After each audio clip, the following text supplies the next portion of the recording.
Mon invité, Éric Galipeau. Si son nom figurait dans le dictionnaire, la définition juste à côté serait probablement adversité, résilience, authenticité, joie de vivre. Installez-vous confortablement et venez comprendre pourquoi dans cet nouvel épisode de Fréquence Bonheur. Depuis toujours, l'humain est en quête de sens, en quête du bonheur. Maintenant plus que jamais, on dirait que cette quête du bonheur est d'actualité. Mais qu'est-ce qui définit notre propre bonheur? Dans un monde où tout va très vite et où il est facile de donner plus d'attention aux choses que l'on croit importantes qu'elles le sont vraiment, et où le paraître au lieu du être a pris une ampleur démesurée. Comment revenir à la base, à l'essentiel, à la vie, aux actions qui sont menées par le cœur? Comment contribuer et créer un monde où on peut se sentir vivant et mettre nos dons au service des autres? Je m'appelle Simon Piché-Richard, je vais à la rencontre des gens qui ont décidé de vivre leur vie autrement, qui osent créer une vie riche de sens, des gens qui impactent positivement la vie des autres, des gens de cœur, des gens inspirants, des gens qui ont compris que le bonheur, c'est pas une destination, mais un jardin qui se cultive à tous les jours. Quelle est leur histoire? D'où viennent-ils? Que font-ils? Y a-t-il une recette secrète pour le bonheur? Et quel chemin ont-ils emprunté pour le trouver? Je vous invite à faire une pause et à aller découvrir avec moi, à ouvrir grand votre cœur et à syntoniser Fréquence Bonheur.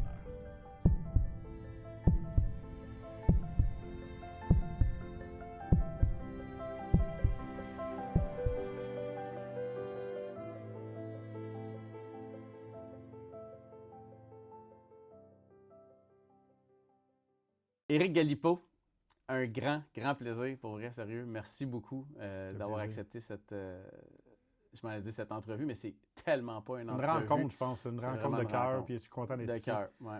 Puis je vais être honnête et transparent avec toi. Ça me demande quand même toujours du courage, une sortie de zone, de parler de soi, d'aller dans la vulnérabilité, dans ce qui est vrai, mais ce qui est là. Mais pour moi, c'est un plaisir de connecter avec toi, ne serait-ce qu'on prend ce moment-là ensemble. On s'est vu une fois, puis ça a connecté un événement de Jean-Pierre Baudouin, la Marche sur le Feu. Ouais. Puis on a gardé contact, puis je suis honoré que tu aies pensé à moi. Merci. Ben vraiment, c'est vraiment cool. Puis moi, j'aurais pensé le contraire de ta personnalité, de dire tu vas au-devant, que pour toi, tu étais comme genre de speaker. Je pensais que pour toi, c'est quelque chose de facile. Mais je te corrige, en fait, doucement, mais je ne suis pas un conférencier. Moi, je suis un agent de conférencier. Oui, c'est vrai. Moi, je suis habitué de mettre les autres en lumière, mais d'aller parler de mes passions, d'aller parler de différentes choses, je suis plus confortable que d'aller parler de soi ou de nos blessures. Okay. Quand on s'expose sur Internet parce qu'on connaît la méchanceté des fois des gens. Mais tu sais, je touche du bois. J'ai jamais eu personne qui est allé dans des commentaires déplacés. Mais non, c'est ça. Fait que non, je le nomme parce que je veux juste, en le nommant, ça s'en va. Puis je suis content d'être ici. Je suis pas dans le... Je suis vraiment, vraiment léger et heureux de venir parler de bonheur avec toi, mon cher. Merci. Ben, bienvenue sur Fréquence Bonheur. Ouais, les gars. Si on commence ça très smooth. Oui, c'est ça. On passe ça smooth. Pourquoi? Pourquoi? Ben, en fait, c'est une de mes questions qui va venir tantôt. Mais tu sais, si, mettons, on ne connaît pas Éric Galipeau, puis moi, je tiens à dire, en fait, que je me renseigne pas débile sur les personnes que je vais rencontrer, puis que je rencontre, parce que je veux que ça reste des surprises, puis je veux que ça reste dans le flow. Okay. Fait que je te connais un peu, pas tant. On ne peut pas dire qu'on est grands chums. Comme tu dis, on a eu une bonne connexion du cœur quand on s'est vu. On en parlera tantôt du moment. Moi, je me rappelle très bien du moment précis de quand j'ai serré la main à Éric Galipeau. Mais si on retourne loin, là, on commence là. Je dis smooth, c'est peut-être pas smooth parce que je connais pas ton parcours, justement. Fréquence Bonheur, c'est aller à la rencontre des gens qui inspire. Je viens de dire que je te connais pas beaucoup, mais tu m'inspires parce qu'on s'est parlé, ça n'a pas été long. J'ai vu la réaction que tu avais alentour du monde, alentour de toi. Je me suis renseigné un petit peu quand même, mais aller à la rencontre de l'humain, à la rencontre du cœur, à la rencontre... puis je veux savoir, cette personne-là, c'est quoi qu'elle a passé à travers, où est-ce qu'elle est, qu'est-ce qu'elle fait de bon, qu'est-ce qu'elle vit, qu'est-ce qu'elle fait pour se maintenir dans un taux vibrationnel positif de bonheur à tous les jours. Parce que c'est pas vrai que c'est toujours rose dans nos vies puis dans la vie de personne. Mais si on recommence là, au TQ Galipeau, c'était quoi chez vous la dynamique? As-tu des frères et sœurs? Tu viens de où? Qu'est-ce qui se passait? On a combien de temps là, devant nous? Là? Ben là, on a le temps qu'on veut, puis je peux faire du montage après. Mais prends le temps que tu veux. Moi, je veux savoir un peu la graine Éric Galipeau qui a été semée puis qui est née. Puis ça a été quoi ton enfance? Puis ça a été quoi ta réalité là, familiale? Je comprends. Ouais. OK, bon, ben écoute, on va partir. Moi, j'ai un enfant unique. Okay. Je suis né à l'île Sainte-Thérèse sur la rive sud de Montréal. C'est à Saint-Jean-sur-Richelieu. Ouais, OK. Mais j'ai grandi rapidement à Montréal. Okay. D'un père qui avait fait des choix marginaux. Donc, lui, il était plus au niveau de la criminalité. Mon père, il faisait c'était un voleur, entre guillemets. Il aimait ça faire du... c'est son choix de vie. Il venait d'une grande famille, puis c'était pas facile.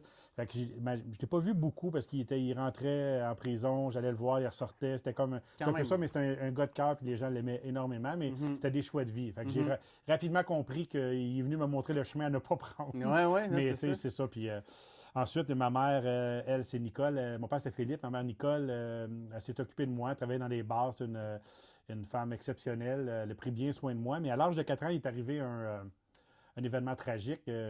Moi, j'ai été brûlé à 80% de mon corps au 3e degré. 4 ans, tu avais? J'avais 4 ans. Donc, 80% d'un petit corps de 4 ans, c'est énorme. Anodin, comment c'est arrivé? Bien, anodin, tu sais, je veux dire, l'événement était tragique, mais je me suis levé dans la nuit. Il y avait un fil qui m'agaçait après mon pyjama. Alors, il y a un briquet qui traînait. Puis nos parents faisaient ça à l'époque. On parle des années 70, en 76. Là. Fait que, il y avait comme... Puis moi, je portais un pyjama qui était flammable, en flanelle synthétique. Là. Alors, ce que j'ai voulu faire, j'ai pris le briquet, j'ai voulu couper le fil, mais rapidement, je suis devenu comme une torche humaine, brûlé à 80%. Ma mère, elle a essayé, comme elle a pu, au meilleur de ses connaissances, d'éteindre le feu. Mais donc, elle a quand même pu, elle m'a mis dans l'eau, mais ça en est suivi par la suite. Mais on ne se cachera pas. Plusieurs années d'hospitalisation. J'ai été 1 an sans sortir de l'hôpital avec une trentaine de chirurgies plastiques. J'ai été, on m'entendait quand je changeais les pansements de Sainte-Justine, du 1er étage au 6e, on me dit qu'on m'entendait, c'est ça. Fait qu'à cette époque-là, j'ai dû faire ma maternelle à l'hôpital. J'ai passé beaucoup de ma vie avec cette réalité-là de devoir être un enfant différent, d'être à partir de là, ben c'est ça. Quand tu sors de cette époque-là, puis j'ai quand même eu le grand cadeau d'être en vie parce que mon médecin, il ne me donnait pas grand chance de survie. Il avait même dit à mes parents, vous devriez le laisser aller, c'est trop... OK, quand même. Ben oui, les années 70, c'est trop... il n'y avait pas toute la connaissance au niveau des grands brûlés, tout ça. Fait que, puis on m'a raconté qu'à un certain moment, le médecin, quand il raconte ça, mais il y a ma mère qui est là, ma grand-mère, puis qui dit, on va laisser aller votre petit garçon. Puis ma mère a dit, ben non, je suis dans un coma. Je suis en coma. Et coma artificiel qu'ils me mettaient dans cette époque-là pour pas trop souffrir. Puis ma mère a dit, s'il y a une vie à prendre, prenez la mienne. Alors, elle a dit ça, on va tous prendre le mal de nos enfants. Là, puis je me serais réveillé puis j'ai dit non, je veux vivre. Fait que fréquence bonheur, je pense que ça part à partir de cette époque-là, de ce moment-là. Petit gars de 4 ans, on s'entend. Qui se réveille du coma, ma grand-mère me compte ça que je choisis la vie. Fait qu'on commence comme ça. Petits frissons. C'est smooth, hein, quand même, c'est bon. Ouais, ça va être doux aujourd'hui. Ça va être doux, mais c'est ça, tout passe. Mais ça a été cette époque de vie-là.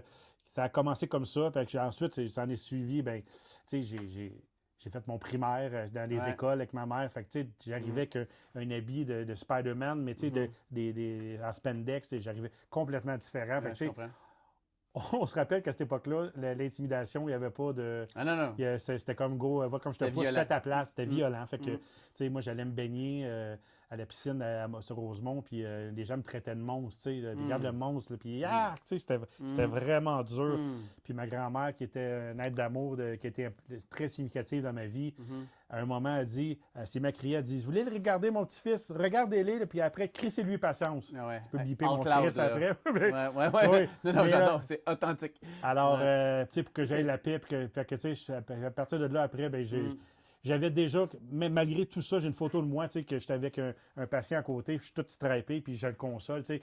J'ai toujours eu le désir de vivre quand même, puis c'était une époque difficile, les chirurgies, le primaire, mais je m'en ai sorti jusqu'à l'âge de 9 ans, que ma mère, elle avait 30, elle est décédée du cœur d'une opération à cœur ouvert, son cœur n'a pas suivi. Ça a été difficile pour elle sur la table, puis j'habitais juste avec ma mère, fait que Puis si tu me permets, là, mettons, Ouais.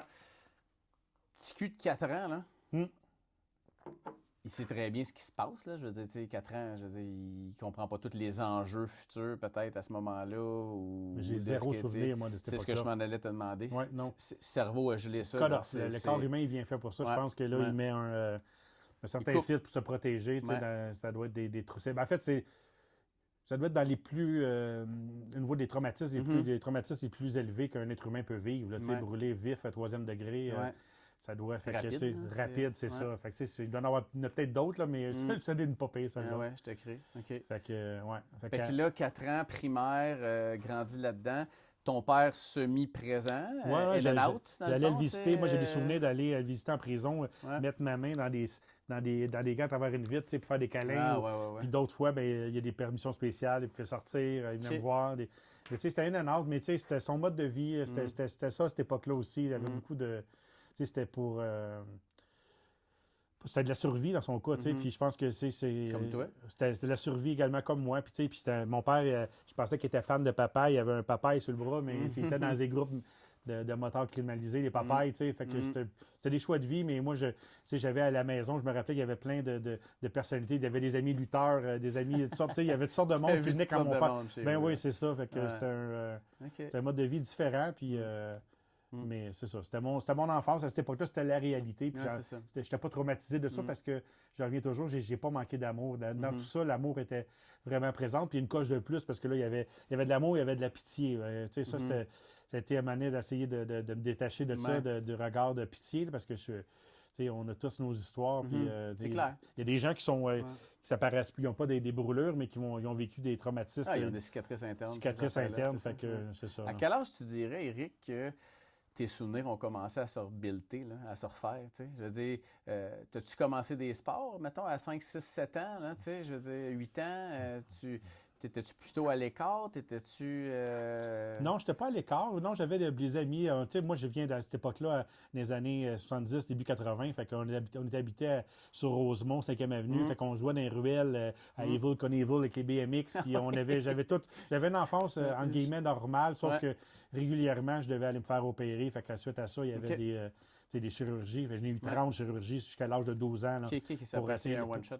Pour limiter, pour le corps, pour essayer d'aller chercher de l'expansion. Parce qu'il y a des bras, des affaires au niveau de l'élasticité qui n'était pas tout à fait normale. Fait qu'on a travaillé là-dessus jusqu'à temps que moi, j'essaie de assez les opérations pour... voici, tu sais, je vais rester 13 comme ans, ça. mettons. À 12 ans, c'est ça. 12 ans, OK. Ouais. Ta mère, on en parle un petit peu. 9 ans, t'avais? J'avais 9 ans. Elle, 30 ans. C'était ton oncle? C'était ton Oui, repère, c'était mon oncle, mais tu sais, c'est ça. Oui, c'est de ce que je me rappelle, parce que là, j'ai 52, fait que ça fait longtemps, mais oui, j'étais présent, puis j'habitais seul avec elle, puis c'était... tu sais, elle travaillait dans des bars à cette époque-là, elle faisait du mieux avec tout l'amour pour prendre soin de moi, puis... suite à ça, tu sais, il y a des gens qui étaient méchants, qui la prenaient comme pour... les gens cherchent toujours un coupable quand il y a une situation comme ça. Hein, puis là, tu as laissé traîner le briquet. Fait qu'elle, je pense qu'elle a pris beaucoup de part de ses responsabilités, qui fait que son petit cœur puis ses choix de vie a fait aussi que, malheureusement, à 30 ans, elle est décédée. Et suite à ça, je suis allé vivre chez ma grand-mère maternelle, qui est la mère de ma mère, 1 an ou 2. Et là, mon père est décédé par la suite. Quand même, des grosses années. Oui, lui, il s'est fait tirer chez eux. OK. Puis... grosse affaire, là. Oui, ben c'est ça. C'est un début de vie rock and roll. Fait que, Je sais pas, hein? Fait que, tu sais, pour garder toujours la fréquence bonheur, c'est un choix à partir de là après. Mais moi, ma grand-mère a été un pilier. Tu sais, ma grand-mère Marie-Jeanne, qui est décédée l'année passée, mais qui a été un exemple, une présence. Puis elle qui a steppé up sa game, tu sais, qui avait toujours travaillé dans un bar, mais qui a décidé, par de suite à ça, OK, je vais m'occuper de mon petit-fils. Elle a ouvert un restaurant. Mère, hein? Ma deuxième mère est venue prendre soin de moi. Fait qu'elle elle a ouvert un restaurant, elle a travaillé, puis elle a essayé de faire du mieux qu'elle peut, mais elle s'est vite rendu compte que c'était au-delà de ses capacités d'avoir un restaurant et s'occuper de moi à temps plein. Fait que je suis tombé dans les familles d'accueil après. Là, fait que j'ai fait, quel âge on est rendu, là, mettons? 12-13 ans. Là. Tu vois, longtemps après. J'ai fait 7 familles d'accueil. Fait que j'ai changé l'école secondaire, toujours avec la différence, de savoir s'adapter. Étais-tu un petit Chris? J'étais rebelle. À ce moment-là, j'étais un rebelle. J'avais le manteau de cuir, la chaîne avec la balle dans le cou. C'était fuck the world. J'en voulais au monde entier. J'étais pas. Clair. Là, il y a eu un petit moment. Là, oui, là, j'étais pas j'étais pas dans le bon état d'esprit, dans la bonne posture, puis dans le bon mindset. Là. Je cherchais un coupable. Je cherchais un coupable, là, puis j'en voulais au meurtrier, mon père, j'en voulais à tout le monde, tu sais, puis la famille d'accueil, mais avec un bon fond quand même, mais ça se transparaissait par mon style vestimentaire, puis par mes choix. Mais, as-tu trouvé une famille d'accueil à un moment donné qui a eu un impact positif dans ta vie? Il y en a eu plusieurs qui ont été significatifs, qui ont été bien, mais je ne restais pas longtemps quand même pour différentes raisons. Il y a toute l'histoire qu'on ne rentre pas là-dedans. Mais jusqu'à la dernière, la famille qui à l'époque c'était Lise et Luc à Saint-Hubert, qu'eux m'ont pris comme je suis, puis eux, ils désiraient avoir un deuxième enfant, ils en avaient déjà adopté un, puis là, moi, je ne voulais pas me faire adopter. Par contre, j'avais ce segment-là. Je ne pas me faire rejeter encore. J'avais 6-7 familles, des parents décédés. Mais ils m'ont ouvert leur cœur. Puis à partir de ce moment-là, j'ai eu une stabilité émotionnelle. Puis j'ai commencé à jouer au football aussi. Fait qu'on a parlé tantôt ensemble en amont, mais le sport était très bénéfique pour moi. J'ai pu sortir l'agressivité, j'ai pu sortir le méchant, puis rencontrer des amis exceptionnels que j'ai encore aujourd'hui.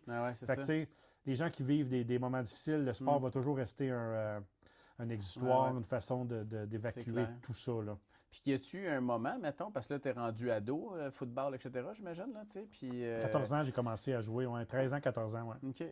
Puis y a-tu comme un déclic qui s'est fait pour toi, à un moment donné, pour te ramener parce que là, c'est sûr qu'on est à 13-15, fait que, tu sais, il y a le 15, 25, 30, là, tu sais, je veux dire, il y a plein d'autres affaires qui se passent là-dedans, mais tu sais, y a-tu un déclic entre 15 et 20 pour toi qui doit faire comme, OK, à un moment donné, il faut que je me guérisse. C'est parce que là, la famille d'accueil, je suis arrivé là à 14 ans, puis à 16 ans, 17 ans, je partais déjà en appart. Je suis resté là 2 ans, mais j'ai resté significatif. Il y a eu des événements qui ont fait, il y a toutes sortes d'histoires, là, que, à un moment donné, j'ai testé la famille, leur amour par des situations. J'ai mis le feu au rideau dans leur maison en gardant leur petit garçon, en jouant économie avec un feu, chose de fondu. Fait que, j'ai eu un événement qui était significatif, que là, encore une fois, j'avais fait mes bagages, je pensais qu'ils allaient me mettre dehors, mais non, ils m'ont donné une conséquence comme si j'étais leur vrai garçon. J'ai eu 1 mois pas de sortie, puis c'est pas vrai que tu vas t'en aller. Ça a été notre gars, on est allé à l'hôtel, le temps qu'il fasse le ménage. Mais là, j'ai dit, OK, là, il y a eu un moment, un déclic là, de, c'est possible d'être aimé, puis si on fait des choses qui sont hors normes, mais il y a des conséquences. Fait que là, j'ai eu des conséquences à ces actes-là, mais ça a été un déclic d'amour. Fait que suite à ça, après, il y a eu différents événements, puis j'avais un besoin de liberté. Fait qu'à 16 ans, j'étais le premier de mes amis à partir en appartement. Shit, hein? Mais ça, fait que c'était... On a chance qu'on n'a pas d'image de photos de cet appart-là. Mais il y avait de la vaisselle. J'avais tapé mon petit jeu de hockey sur la table de cuisine parce qu'on a des tournois. J'étais le seul de l'équipe de football, le seul à être en appart. Tu t'imagines l'ambiance qu'il y avait là. Ah, c'est bon, ça. Fait que moi, en appart là rapidement. Puis à 20 ans, j'achetais ma maison. En 95, j'ai acheté ma maison. OK, ça n'a pas niaisé, là. Fait que j'avais eu un petit montant d'argent qui me restait un 25 000. J'ai pas eu d'argent du décès de mes parents, mais des brûlures que ma grand-mère avait fighté pour que je puisse avoir avec le gouvernement. Puis que ce 25 000-là, je l'ai placé pour acheter ma maison, qui à l'époque se vendait 88 000. Tu sais, fait que c'était. Ouais, ça, on aurait acheté une série. Là, mais, oui. Mais j'ai acheté ma maison, puis j'étais encore là aujourd'hui. Ah oui, c'est la même maison. C'est la même maison. Fait que c'est comme un pilier pour moi, cet endroit-là. Puis il n'y a jamais eu de chirage personnel suite à toutes ces blessures-là, à toutes ces mémoires-là. Tu n'es pas tombé dans la déchéance, consommation? Non, j'ai consommation normale d'un ado, puis je suis allé, mais jamais dans l'extrême. J'ai eu des exemples de où est-ce qu'elle parlait, j'ai jamais touché aux drogues fortes. Cocaïne, ces affaires-là. Fait que, je suis allé dans le truc bien normal. L'ecstasy, c'est tout? Non, c'est ça même pas. Non. C'est ça. Les champignons magiques, peut-être, on pourrait dire. Oui, c'est ça. Non, mais c'est normal sans dans la déchéance, mais j'ai testé, puis c'est sûr que je suis. Qu'est-ce qui t'a gardé focus? Ma grand-mère, comme je reviens à elle, mais tu sais, elle a pris charge, elle. De moi, mais elle a pris charge d'elle. Elle était un exemple, un modèle. Fait qu'elle suite à ça, elle venait de travailler dans des bars. Elle n'avait pas d'éducation. Elle avait été adoptée, violée quand plus jeune.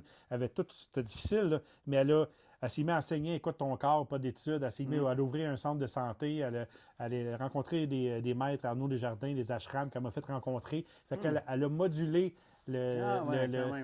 par l'exemple de tu sais, à un moment donné, je fumais, elle dirait que je ne vais jamais t'empêcher de fumer. Les conséquences c'est ça.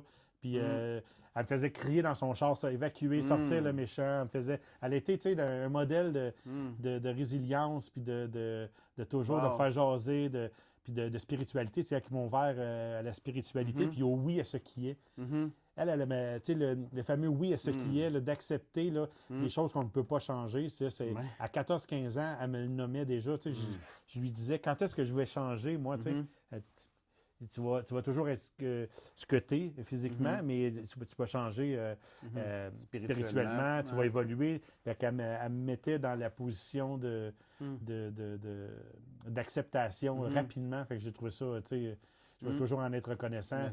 Puis, elle est décédée à 89 ans l'année passée. Puis elle lisait encore, elle faisait des livres audio écartelés par 8-9 heures. Elle méditait, elle était encore, par l'exemple de dire, elle chauffait son véhicule encore 88 ans. Puis c'est une go-getter, tu sais.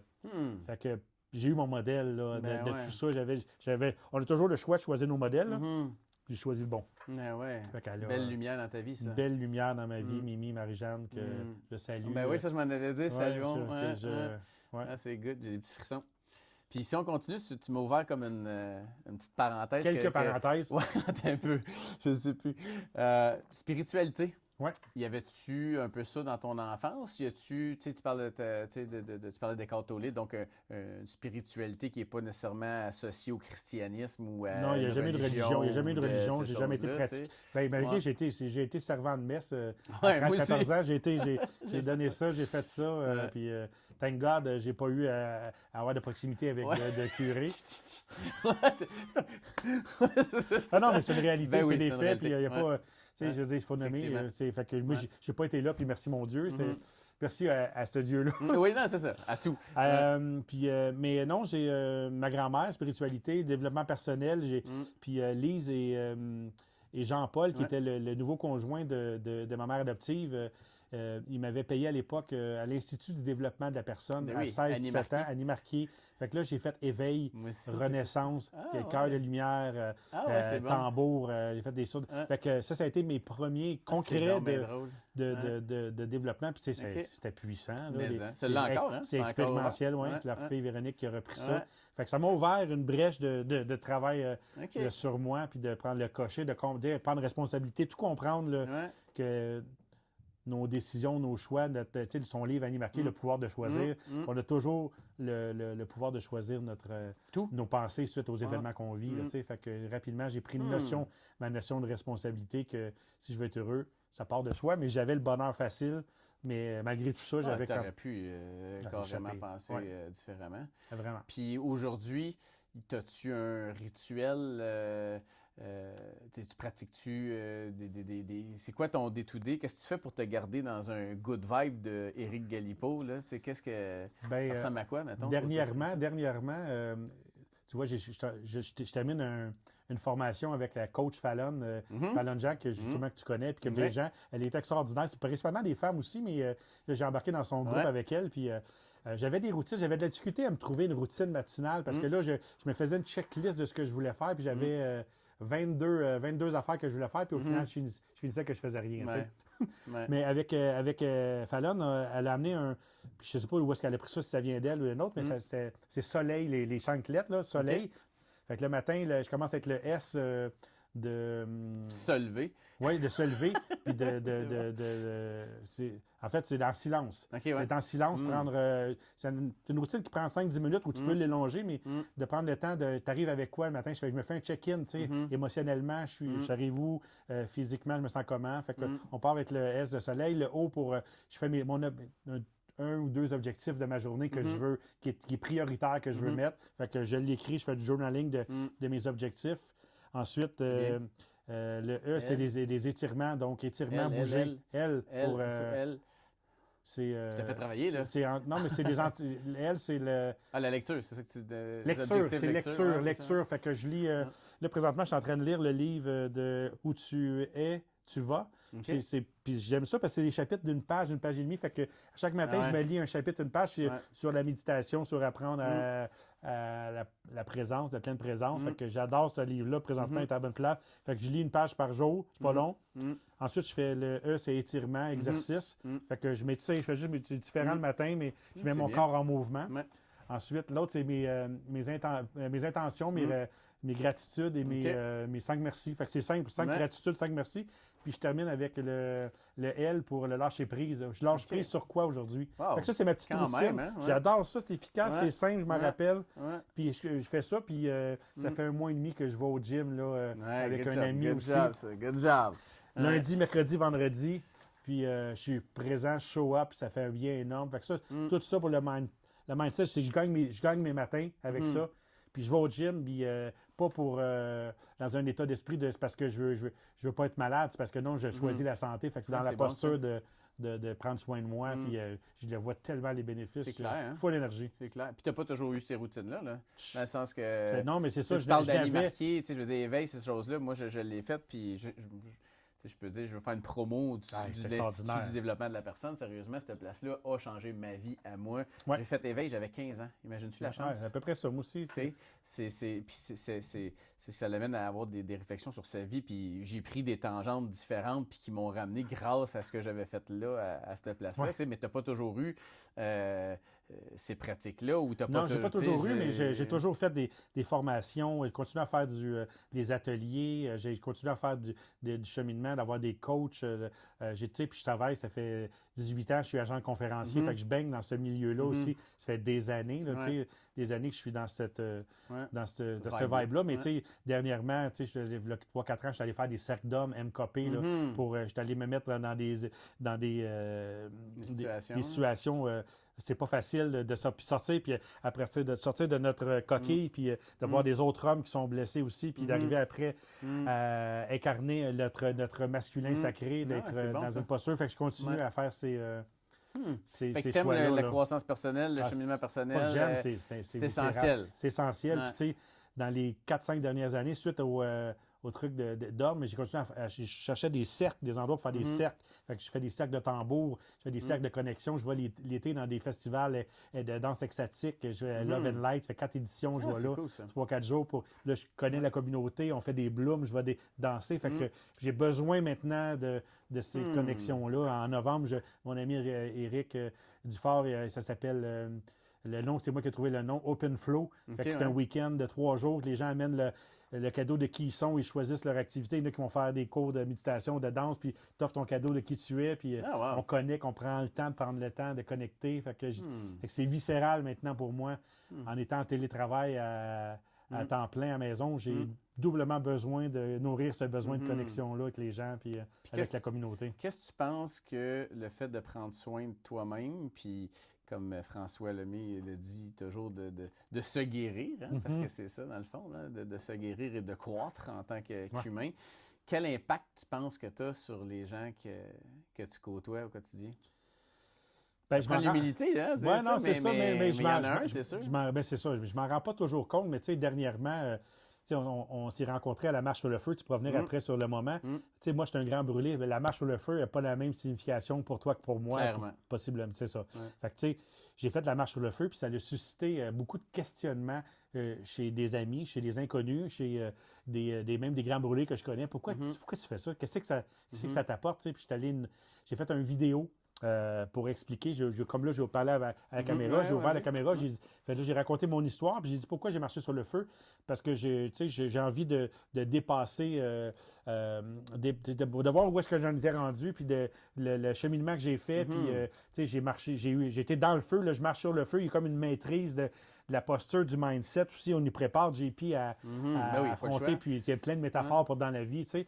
Mais, fait que là, la vidéo a donné, 23 000 vues. François Lemay l'a partagé sur ses réseaux aussi. Ça l'a aidé énormément à faire du glow. Mais, tu sais, j'ai reçu tellement d'amour. Puis là, c'est quand je relis les témoignages, puis là, les gens du secondaire qui écrivent que je n'ai pas parlé, Facebook, puis là, les messages de témoignages, là, je reprends, tu sais, OK, c'est vrai qu'il y a du...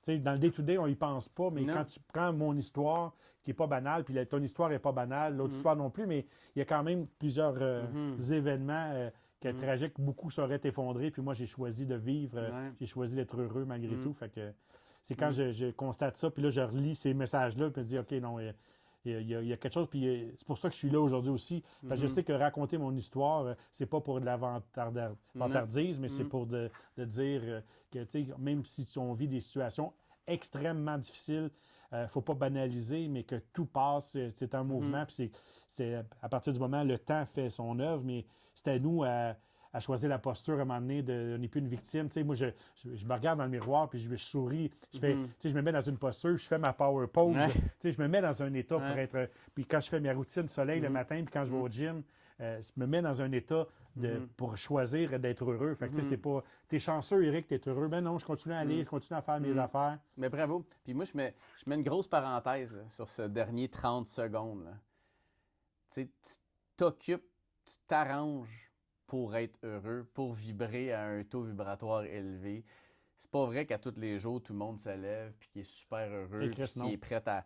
Puis c'est pas vrai qu'un gars comme Éric Galipo a pas des journées de marde, puis c'est pas vrai que, tu sais... J'en ai pas, mais je le vois rapidement, puis je choisis. Puis ce que je fais, je vais me mettre... Je vais les vivre. Je fais attention parce qu'avant, je fais camoufler par l'humour ou par mes actions pour l'éviter. À cette heure, je vais prendre le temps d'aller dans mes check-in le matin, quand je vis quelque chose, c'est quoi le cadeau qu'il y a derrière ça? Ou je me pose des questions là, régulièrement. C'est quoi l'apprentissage? Puis je vais me mettre volontairement des hertz, de la musique pour aller augmenter mon taux vibratoire. J'écoute pas les nouvelles, j'écoute pas les gens qui sont toxiques dans ma vie. Naturellement, je continue, je les vois moins. Il y a bien, tu sais, c'est des choix. C'est des choix. C'est pouvoir de choisir. Pouvoir de choisir, exactement. OK. Puis si je te demandais de tout ce que la vie peut comporter, puis dans ton day-to-day, c'est quoi ta définition du bonheur? Écoute, je pense que la définition du bonheur est différente pour tout le monde, mais moi, je pense que quand il n'y a pas l'absence de douleur, quand je vois que moi, il n'y a pas de souffrance, ma fille est de bonne humeur, est en santé, on n'est pas dans la maladie. Quand je constate une paix dans mon quotidien, pour moi, le bonheur est dans la quiétude, le bien-être, puis c'est aussi dans des petites choses. La maison, je recevais des amis dimanche à la maison. Vendredi, je voyais d'autres amis je donnais des bonbons à l'Halloween. Moi, quand je donne des bonbons pour l'Halloween, je suis all-in. Je décore, puis à chaque année, je sors un feu dehors. Cette année, on ne pouvait pas, mais je sors les lumières, le speaker dehors, il mouillait à Sio. Je m'arrange pour créer des moments, c'est créer des souvenirs. Puis quand ça se passe, des souvenirs, on n'a pas abordé le sujet de... Je suis un enfant unique, mais j'ai une petite fille exceptionnelle qui a 12 ans aujourd'hui. Pour moi, le bonheur, c'est branché directement sur Lily Rose. Puis quand que je crée des moments, j'ai une télé dans ma cuisine que toutes mes photos, Google Photos, ils se défilent dedans. Parce j'aime ça créer, moi, d'aller aux Obirambe, d'aller marcher puis de rendre un moment ordinaire, extraordinaire, c'est mon plaisir. Là. Fait que j'ai nourri ces moments-là. Fait que le bonheur est dans ces petites choses-là, puis que quand mon monde est bien, est heureux. Là. Quand c'est calme, j'aime ça aussi. Moi, je serais curieux d'entendre, c'est quoi ta définition du bonheur à toi? Ben, en fait, c'était c'est moi qui fais l'entrevue, fait que t'as pas le droit de faire ça. Là. Non, mais j'ai un mollet, tu vas donner une carte tantôt. En fait, ça rejoint un peu à ce que tu dis au niveau du calme. J'ai été longtemps dans des tempêtes puis dans des choses qui ne me ressemblaient pas nécessairement. Toujours occupé, toujours à gauche, à droite. Puis bouger, puis que je rattachais beaucoup mon bonheur à peut-être ce que je détenais ou à ce que je faisais au lieu d'être. Puis à un moment donné, j'ai laissé ça s'incarner plus en moi. Puis aujourd'hui, mon bonheur, c'est mon petit noyau. C'est ma femme, mes 3 enfants, puis ma petite chienne Molly qui est très, très cute. Là. Mais premièrement, ça, c'est mon bonheur total. Puis de retrouver du calme dans tout ça. Oui, c'est ça. Hein? Ouais. Puis c'est tout le temps qu'on avait pour malheureusement. Oui, c'est ça. Merci, tu m'as sauvé. Mais un point qu'on a en commun puis que je voulais vraiment parler aussi, c'est ta fille. Oui, tu vois, hein? Il y avait là, puis je m'en allais là, puis tu l'as ouvert, fait que tant mieux. Quel genre de relation Éric a avec sa fille? J'imagine que la relation que tu as eue avec tes parents, malgré que elle était ce qu'elle était, puis tu as sûrement eu des bons moments avec ton père où tu en gardes probablement des bons souvenirs. J'ai pas beaucoup de souvenirs d'enfance, c'est ça. Je n'ai pas tant. Fait que pour moi, c'est sûr que, les Roses, j'ai rencontré Céline, sa maman. On avait 39 ans, dans une soirée d'humour. Puis suite à ça, 3 mois, 6 mois après, elle était enceinte. Même chose. Ah oui, hein? Même chose avec ma femme. Fait que tu vois, fait que c'était on l'appelait en guillemets bébé cadeau. On n'aime pas ça dire ça parce que mais c'était bébé surprise. Ouais, c'est ça, pareil. C'était pas. Tu sais, puis Céline, elle avait déjà une grande fille de 9 ans. Fait que pour elle, c'était de recommencer. C'était quelque 9 chose. ans quand même, là, le gap était là. Mais le gap était là. Puis, mais pour moi, c'était comme, OK, c'était impensable. J'avais fait le deuil d'avoir un enfant. Fait que Lily Rose est arrivée dans cette époque-là. Fait que, petite fille exceptionnelle, Lily Rose Galipo. Puis moi, j'étais le plus heureux au monde. J'ai rempli de bonheur aussi ma grand-mère, Marie-Jeanne, qui a eu une petite fille, qui a vécu le bonheur pendant 10 ans avec elle. Il y a eu avec ma mère adoptive, Lise, qui a donné plein d'amour à plein de monde alentour. Fait que pour moi, c'était exceptionnel. Et on s'est séparés, moi et Céline, je pense que Lily Rose avait 4 ans, 5 ans. Fait que j'ai eu l'envers de la médaille d'avoir Lily Rose une semaine sur deux, mais d'être totalement présent à elle. Fait que pour moi, tu sais, c'était privilégié d'avoir sa connexion puis de vivre ça, cette famille-là, tu sais, de pas vécu de moments de famille. Fait que j'avais une déception de ne pas lui offrir la famille, mais en même temps, c'est le oui à ce qui est encore. Fait qu'on a créé cette bulle familiale-là à deux. Puis ça a été exceptionnel, tu sais. Puis moi, j'avais quand même la peur, tu sais, à 9 ans, 11 ans, quand Lily Rose a eu cet âge-là, de pas me rendre là, de pas vivre ça. Ça a été significatif. C'était significatif, ces âges-là, pour moi, de créer toujours le plus de souvenirs possible. Fait que, tu sais, moi, la pandémie, là, quand j'ai perdu mon emploi d'agent conférencier pour un autre bureau, j'ai été à temps plein à la maison pendant 18 mois avec elle, à vivre la Vita e Bella dans le film. C'est cool, pour moi, là, ça a été mon plus beau Noël, ma plus belle Halloween. Moi, j'ai créé des souvenirs. J'avais monté ma tente dans le sous-sol. On faisait des karaokés. L'Halloween, j'avais monté des glissades dehors pour être dans une bonne posture. Puis, tu sais, on s'en rappelle, on avait commencé un carré de sable, puis non, ça va être un jardin. On a construit un immense jardin, 10 pieds par 4 pieds surélevé. Puis là, on a commencé à cultiver, on l'a monté ensemble avec la drill. J'ai plus zéro skill. Fait qu'on tire. Fait que c'est dans cet état d'esprit-là, une bonne chimie, vraiment. Puis ce qui me confirme, c'est qu'en 5 ou 6e année, elle avait un exposé oral à faire sur un super-héros. Tout le monde a pris Beyoncé, ça, puis elle a fait un exposé sur son père, tu sais. Oh mon Dieu, Seigneur! Fait que pour moi, ça a été tu sais, j'ai gardé un bon job. Mon père, mon héros. Mais mon père, mon héros, puis tu sais, elle me le rend bien. Puis aujourd'hui, elle a 12 ans, puis elle est en violon à l'école, cool. Au secondaire, elle s'épanouit, je la vois grandir, puis c'est mon why tous les jours. En tout cas, ça paraît, tu as des étoiles dans les yeux. Non, c'est exceptionnel. J'aurais pas ça à côté de la plus belle chose au monde, de vivre la joie de la paternité. C'est cool. Puis je continue à faire les choix, puis à modéliser. Les enfants n'apprennent pas sur ce qu'on lui dit, parce qu'on répète, puis ils apprennent ils modélisent. Fait que, moi, en me choisissant le matin, au lieu de prendre mon téléphone, de lire un livre, en allant au gym, je priorise ma santé. Je lui priorise que c'est important de prendre soin de soi. Comme là, je m'en vais au Costa Rica avec JP, encore à Jean-Pierre Baudouin, une autre fois en janvier. Puis il était déçu parce qu'on ne va pas en voyage ensemble cette année, mais je lui modélise. Là, je prends du temps pour moi, puis je me choisis. Puis on aura d'autres occasions. On fait 4 fois qu'on va dans le sud déjà. Fait que, tu sais, je continue à prendre soin de moi en premier pour prendre soin d'elle le plus longtemps possible. C'est bon, ça. Ouais. Puis dans ton day-to-day, là, tu l'as une semaine sur 2, puis tu travailles quand même pas mal, si je me trompe pas. Temps plein comme agent de conférencier pour le bureau de conférencier Unisson. Oui, parlons-en un petit peu, parce que, tu sais, c'est vraiment pas... c'est pas une entrevue sur la job, puis qu'est-ce que tu fais, puis etc. Ouais, puis c'est pas un job commun non plus, là. Quand je dis aux gens, qu'est-ce que tu fais, je suis agent de conférencier. Ouais. Quoi?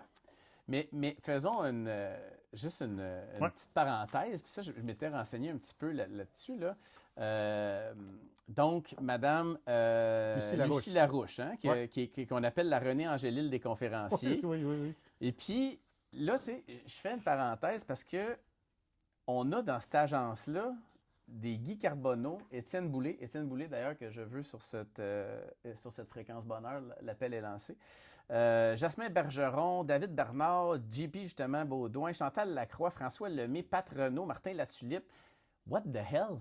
Oui, on a quand même une belle équipe, belle agence de conférenciers. Mais non, mais puis là, j'arrête d'en nommer, là, mais tu sais, on pourrait faire des drop names écœurants. Oui, Sylvie Fréchette, Jean-Marie Lapointe, il y en a. Mais ce que il y en a qui ne sont pas connus, mais qui sont extraordinaires. Plein de pas connus qui sont extraordinaires aussi. Oui. Puis j'en connais quand même quelques-uns là-dedans. Ouais. Puis ce que moi, je vois, c'est le cœur. Beaucoup de gens de cœur, oui. C'est une famille, Unisson. Oui, c'est ça. C'est toi, tu sais. Puis je veux dire... quelle responsabilité as-tu dans la réussite de ta business? Ben moi, c'est ça. Avant de commencer pour Lucie, Ouais. Lucie, elle est partie l'agence de Unisson avec, tout son amour pour les conférenciers, pour les agences, mais pendant la pandémie. Pendant la pandémie. Fait que, tout était arrêté, tout était short down. Elle a My dit, God, bonne OK, idée, ouais. je vais partir une agence de conférenciers. Là. Là. Elle représentait déjà quelques conférenciers, dont Jasmin avait travaillé avec François pour booker plusieurs conférenciers. Fait qu'elle en connaissait une couple. Puis moi, j'arrivais déjà, ça faisait 12 ans que j'étais agent de conférencier. Tu te rappelles, j'ai nommé tantôt que pendant la pandémie, j'avais été, j'étais en arrêt, fait que ça faisait 12 ans que je travaillais pour une autre agence de conférenciers, une grande agence avec des gros noms aussi. Puis à cette époque-là, il y a eu une décision d'affaires qui a décidé que je ne renouvelais pas mon rôle d'agent de conférencier. Fait que j'ai respecté. Puis là, Lucie est venue me chercher pendant ce moment-là. Puis moi, j'ai dit non 4 fois à Lucie que je ne voulais pas revenir dans. Premièrement, j'avais venu de vivre un deuil de plein de monde, de l'agence, du milieu. Puis là, je m'occupais à prioriser ma fille. Puis il n'y avait pas de conférence, qu'il n'avait pas. Tu veux que je fasse agent de conférencier. Ouais. Mais avec son pouvoir de conviction, René Angélil a mis elle m'a convaincu puis elle m'a nommé, j'ai vu les gens qui étaient là, je voyais, il y avait comme tout à créer aussi. Fait que j'étais arrivé là avec eux dans un moment significatif. Fait que là, on a créé ça, on a travaillé ensemble pour. Moi, je ne suis pas partenaire, mais je suis partenaire de cœur, puis je suis investi là-dedans à 100 000 à l'heure. Puis beaucoup de l'autre agence ont suivi aussi, qui sont venus solliciter. Sans moi, j'ai sollicité personne, mais on avait une collaboration, puis ça s'est fait naturellement. Fait que. C'est cool. On a. Puis moi, c'est ça. J'ai une passion pour l'être humain. Puis mon rôle d'agent de conférencier, c'est toujours de prendre le bon conférencier devant le bon public, à la bonne place. Quand le fit est parfait, moi, c'est les fréquences bonheur, puis ça change tout. Puis des fois, j'aime aller dans une conférence. Souvent, j'aime aller à une conférence puis d'écouter les cognitos. Les gens ne savent pas, mais j'écoute, je vois l'impact que ça a. Avant, après, ils ressortent de là, le chest bombé, ils sont lumineux. C'est un 60 minutes, 1h30, mais on a des conférenciers efficaces qui sont rodés, puis ça fait toute la différence. T'as ça à cœur, là, tu sais. J'ai ça à cœur, tu sais. Puis je te cite quand même, j'ai trouvé quelque chose, c'est que la meilleure manière de réussir est d'aider les autres à réussir. Ben, c'est exactement ça. Ben, c'est ce que tu viens de dire. Ben, moi, c'est le conférencier qui a une histoire à raconter, là. Lui, il veut de la lumière, il veut l'exposer, il veut donner un sens à ce qu'il vit, là. Il veut que son histoire, son expertise, toutes les années de travail, de formation, ça serve à être dans le service. Fait que moi, mon rôle, là, c'est de le prendre, lui, puis le client qui me contacte, qui me dit, écoute, Éric, mon équipe est démotivée, mon équipe manque d'engagement, manque de sens, on a un événement telle date, peux-tu me trouver le. Mais oui, fait que là, quand le match, c'est ça. C'est merveilleux. Quand j'aide le client, quand j'aide le conférencier, puis moi, mais ma paye, elle est là, tu sais, de rendre ce monde. Tu sais, je travaille à travailler à faire un monde meilleur en plaçant un conférencier à la fois devant le bon public. Fait que c'est un rôle, c'est une belle job, là. Mais, hein. Là, je le fais à la maison, puis tu sais, à tous les jours, je parle avec des gens avec des pieds à la voix, de toutes sortes de personnes, de personnalités connues, ça et te pas garde connues. aussi dans un... On peut dire dans un vibe positif, là, quand même. Je veux dire, le monde qui font ça, je veux dire, ils s'en vont pas compter leur malheur, là. Je veux dire, c'est des affaires, des conférences qui... Tu sais, je veux dire, exactement. Puis ces gens-là, je pense qu'ils font aussi des efforts dans leur propre vie pour maintenir un niveau de bonheur, puis etc. Fait que... oui, cool, c'est ça. Tu sais, moi, j'en ai que ça fait 17 ans, comme Hugo Dubé, ça fait 17 ans que je travaille avec Hugo Dubé. Quand même, hein? Tu sais, puis je l'ai vu, je vois l'évolution, puis je le vois l'impact que ça a sur lui quand il est heureux, quand il sort d'une conférence, les gens qui sont là, qui viennent, tu sais, avec sa conférence, prend ta place, qui veut transmettre de l'enthousiasme, là, tu sais, je veux dire...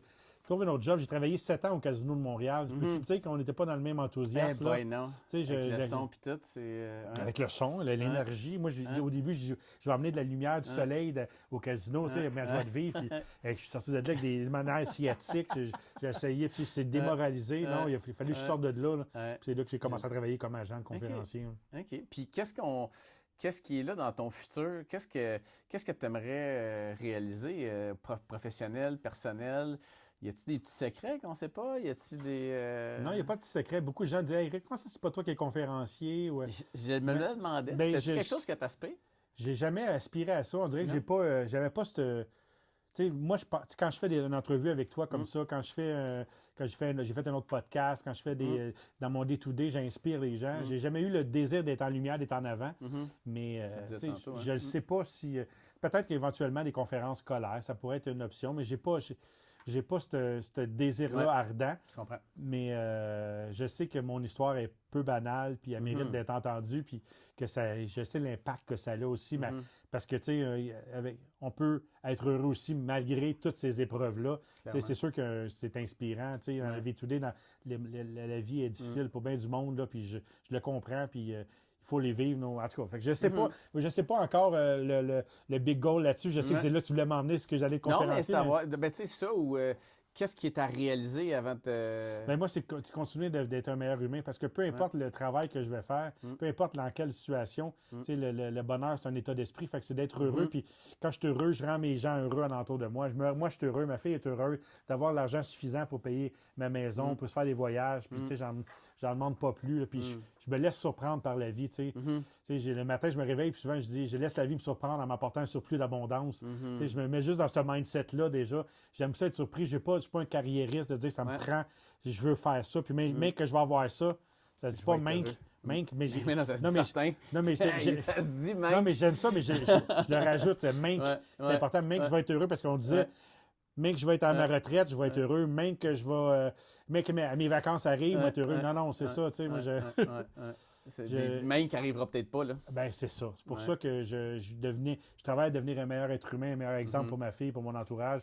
Puis la vie, me laisse me surprendre. Puis déjà, à chaque année, je suis comme surpris de cette abondance de cadeaux, de rencontres, de personnes, puis de travail. Puis au travail, ça va de mieux en mieux. Fait que, cool. Bien content. Puis si tu avais à parler à ceux qui vont écouter ce podcast-là ou ce web rencontre-là, qu'on peut dire, qu'est-ce que tu leur dirais? Qu'est-ce que l'étincelle d'Éric Galipeau? Qu'est-ce que... Là, c'est pas rapport avec le feu, l'étincelle, là? Hein? C'est une joke plate, hein? Non, j'aime ça, moi. Ouais. Je t'ai pas trop allumé. Oui, c'est ça. Non, je suis en feu. On est en feu. Hein.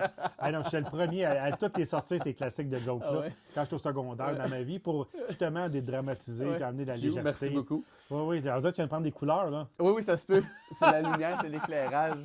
Mais non, en fait, c'est la question fréquence-bonheur. Vas-y. L'étincelle Éric Galipeau, l'essence Éric Galipeau, le contenu Éric Galipeau. Qu'est-ce qui pourrait dire à une auditoire de Fréquence Bonheur? Qu'est-ce qui pourrait résumer l'essence puis l'étincelle d'Éric Galipeau? Qu'est-ce qu'on pourrait leur raconter?